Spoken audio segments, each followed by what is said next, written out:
এই মুহূর্তে খবরে নজর রাখবো। স্বরূপনগরের শুট আউট, মৃত্যু হয়েছে একজনের। বাইক আরোহীকে লক্ষ্য করে গুলি 6 দুষ্কৃতীদের গুলিতে মৃত বাইক আরোহী। রাস্তার ধারে বাড়িতে ঢুকে পড়ে গুলিবিদ্ধ।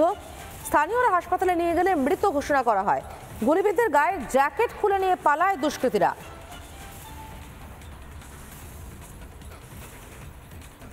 আমাদের সঙ্গে রয়েছে আমাদের প্রতিনিধি অর্ণব মৈত্র। চলে যাব সরাসরি অর্ণবের কাছে। অর্ণব, ঠিক কি ঘটেছে বলে জানতে পারছো?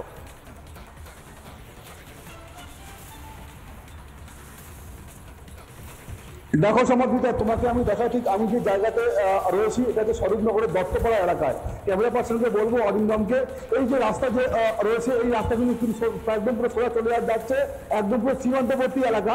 এই রাস্তা থেকে কিন্তু প্রথমে যে এসআরউ গাজী প্রথমে বাইক নিয়ে আসছিল, ঠিক তার পরপর কিন্তু দুটো বাইকে করে 6 জন মানে দুষ্কৃতী আসে। ঠিক তারপরেই কিন্তু ঠিক এই জায়গাতে এসআরউ গাজীর সঙ্গে ওই 6 দুষ্কৃতীদের গন্ডগোল ঝামেলা হয়, হাতাহাতি হয় এবং এসআরউ গাজীর গায়ে থাকা একটা জ্যাকেট তারা খুলে নেয়। তারপর তাকে কিন্তু গুলি করে। যখনই গুলি চালানো হয় তখন সঙ্গে সঙ্গে কিন্তু এসআরউ গাজী ছুটে দৌড়ে কিন্তু এই যে বাড়ির এই যে বাড়ি যে আছে এই বাড়ির মধ্যে কিন্তু সরাসরি একদম কিন্তু মানে ঢুকে যায়। এই বাড়ির ভিতরে ঢুকে যায়, বাড়ির মধ্যে ঢুকে যাওয়ার পর কিন্তু এসআরউলের মৃত্যু হয়। সেই ঘটনার পর কিন্তু একদম আতঙ্ক ছড়িয়েছে এলাকায়। পুরো দেখতে পাচ্ছ যে বাড়ির মধ্যে ঢুকে আশ্রয় দিয়েছিল সেই বাড়ির লোকেদের একদম পুরো চোখ মুখে কিন্তু একদম পুরো আতঙ্কগ্রস্ত তারা মানে হয়েছে। একদম যেভাবে রাস্তার সামনে দুষ্কৃতীদের যেভাবে গুলি করে এবং যেভাবে ছুটে এসেছে সেই ঘটনার পর কিন্তু একদম পুরো আতঙ্কিত হয়ে পড়েছে। আমি একটুখানি কথা বলে নেওয়ার চেষ্টা করবো, যে বাড়িতে ঢোকার পরে তার মৃত্যু হয়েছে তার সঙ্গে একটুখানি কথা বলে নেওয়ার চেষ্টা করবো। কি হয়েছিল দাদা? এই আগে এখানে ঝামেলা হচ্ছে, গুলি করেছে কি জানি না, ঠিক ঘরের মধ্যে দৌড়িয়ে আসলো, এসে ওখানে ধরো মারা গেল। এই দেখ, তো ঘটনার পরে কি অবস্থা তোমাদের? আমরা ভয়ে আছি, স্বাভাবিক ব্যাপার, তো ভয়ে তো থাকবো। মানে কি হয়েছিল? বাইকে করে এসে? হ্যাঁ, বাইকে করে ওখান থেকে আসলো একজন, আর দুটো বাইক অন্য গ্যাং আসলো, এসে ঝামেলা হলো।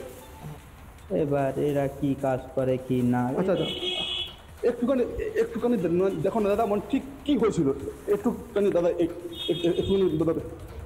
অর্ণব, বিশেষ করে জিজ্ঞেস করো, ঝামেলা হয়েছিল মানে কি? তাহলে কি পরিচিত ছিল যে শুট করে গেছে, গুলি চালিয়ে গেছে, সেই দুষ্কৃতী কি তাহলে পরিচিত কেউ ছিল? জ্যাকেট নিয়ে পালালো কেন? কি রহস্য জ্যাকেটে?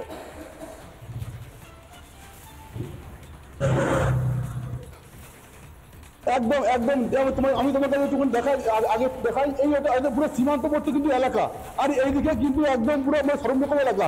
যেটা পুলিশের যেটা প্রাথমিক অনুমান, এই যে মৃত যে যুবক তার গায়ে যে জ্যাকেট ছিল সেই জ্যাকেটে সোনা ছিল।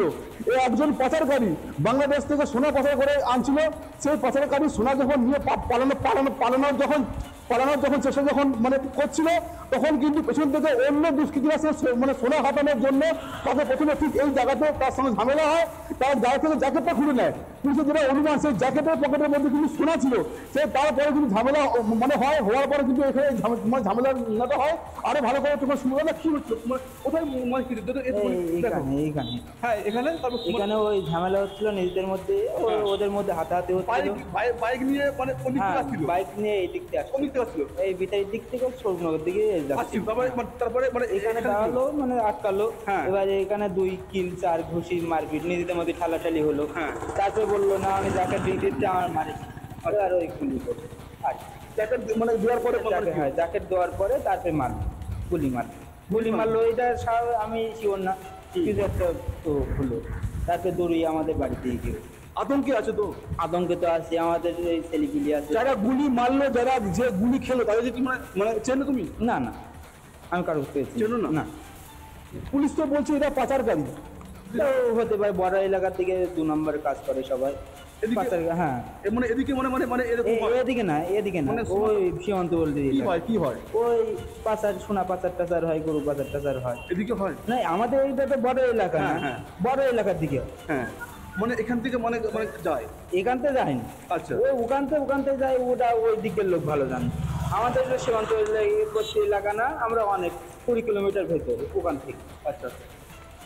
একদম একদম সমাপ্তিটা একদম এই যে সীমান্তবর্তী এলাকা একদম তোমাকে আমি আর একটু ভালো করে একটু দেখানোর চেষ্টা করবো।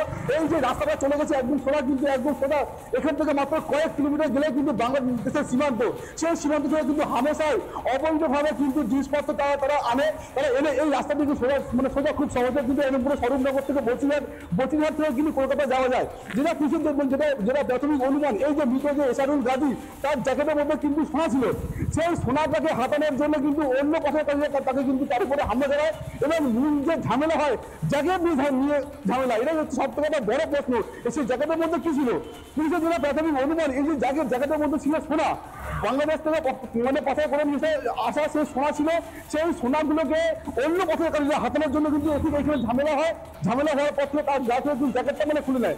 জ্যাকেটটা খুলে নেওয়ার পর তাকে কিন্তু গুলি চালানো হয়। সব থেকে আরো একটা বড় একটা প্রশ্ন, সাধারণত গুলি চালানো হলে যার গায়ে গুলি আছে তার গা থেকে কিন্তু প্রচুর পরিমাণে রক্তক্ষরণ হয়, কিন্তু এই যে এসারুল গাজী কিন্তু গা থেকে কোনো রক্তক্ষরণ চিহ্ন পাওয়া যায়নি। এই যে ঘটনাস্থল এলাকা কিন্তু ভালো করে একটু দেখাই। এই প্রশ্ন সব থেকে বড়, অর্ণব, জ্যাকেটটা খুলে নিয়ে পালালো কেন? কি আছে ওই জ্যাকেটে? সেই জ্যাকেট নিয়ে এখন এই মুহূর্তে রহস্য দানা বেঁধেছে, পুলিশ তদন্ত করে দেখছে। আপাতত ধন্যবাদ তোমাকে। নানা ধরনের কন্টেন্ট দেখার জন্য লাইক করুন, শেয়ার করুন আমাদের ফেসবুক পেজ, সাবস্ক্রাইব করুন আমাদের ইউটিউব চ্যানেল। পাশাপাশি অন্যান্য ব্রেকিং নিউজের জন্য অবশ্যই চোখ রাখুন রিপাবলিক বাংলায়।